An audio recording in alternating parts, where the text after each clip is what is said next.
اللہ نے انسان کے ساتھ دو محافظ فرشتے پیدا کیے، ورنہ اس کے جو دو کڑے دشمن ہیں اگر وہ محافظ فرشتے نہ ہو تو اس کو جیتے جی مار ڈالیں۔ پہلا شیطان، دوسرا اس کا نفس ہے، اس لیے کہ شیطان کو شیطان بنانے والا بھی یہ نفس ہی تھا۔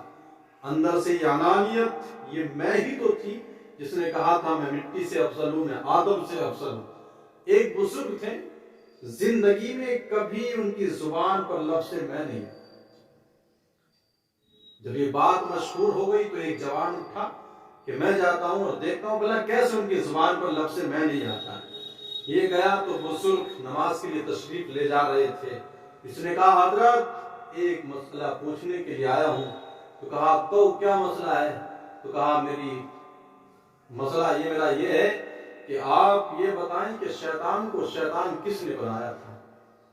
اب تو بزرگ کہیں گے نا لفظ میں تو زبان پر آئے گا کہ میں ہی تو تھی اندر، کہ جس نے کہا شیطان کو شیطان کس نے بنایا، تو اب بزرگ تو کہیں گے کہ میں نے۔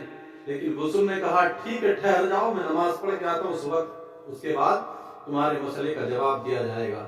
تو بزرگ نماز پڑھ کے سلام پھر کر کے جب فارغ ہوئے تو کھڑے ہو کر کے کہا کسی نے مسئلہ پوچھا تھا کہ شیطان کو شیطان کس نے بنایا ہے؟ تو اب وہ نوجوان ہی کھڑا ہو جاتا، جی حضرت میں نے مسئلہ پوچھا تھا۔ اس نے جھٹ سے کھڑے ہو کر کے کہا جی میں نے۔ تو آپ نے ارشاد فرمایا اسی نے شیطان کو شیطان بنایا تھا۔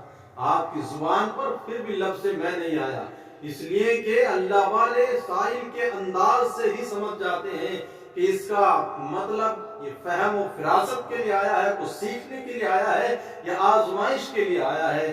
تو شیطان کو شیطان بنانے والا نفس ہی تھا، اس لیے کہ اس وقت کوئی دوسرا شیطان نہیں تھا۔ اور یہ اگر یہ نفس ہمارے قابو میں کنٹرول میں آ جائے تو شیطان لاکھ کوشش بھی کر لے تب بھی ہمارا کچھ بگاڑ نہیں پائے گا، اس لیے کہ یہ اندر والا جو اس باہر والے کا ساتھی بن جاتا ہے، اندر کے بھیدوں سے یہ اس کو آگاہ کر دیتا ہے، تب وہ ہمارے اوپر حاوی ہوتا ہے۔ ہمارے ہاں دیہاتوں میں کہیں چوری ہو جائے نا تو چند بوڑھے بھی ایک جگہ اکٹھا ہو کر کے باتیں کرتے ہیں کہ ہو سکتا ہے کسی نہ کسی گھر والے کا ضرور ہاتھ ہوگا، کہ باہر کے آدمی کو کیا پتا گھر کے اندر کون سی چیز کون سامان کہاں پر رکھا۔ وہ کہتے ہیں گھر کا بھیدی لنکا ڈھائے۔ تو کہا اگر یہ نفس ہمارے جو اندر والا ہے دشمن ہے، اگر یہ ہمارے قابو میں ہو کنٹرول میں ہو تو باہر والا لاکھ کوشش کر کے بھی ہمارا کچھ بگاڑ نہیں سکتا۔ تو انسان کے دو بڑے دشمن ہیں، ایک نفس اور ایک شیطان۔ اگر یہ اندر والا ہمارے قابو میں ہے تو باہر والا کوششیں کر کر کے بھی ناکام رہ جاتا ہے۔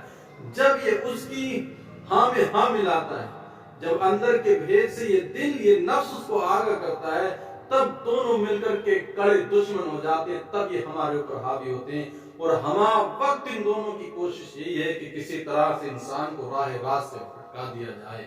اس لیے ہمیں ان دونوں سے محفوظ رکھنا ہے، ہمیشہ نفس جو کہے اس کے خلاف ہی ہمیں جانا ہے، تبھی ہم راہ راست پر گامزن ہو سکتے ہیں۔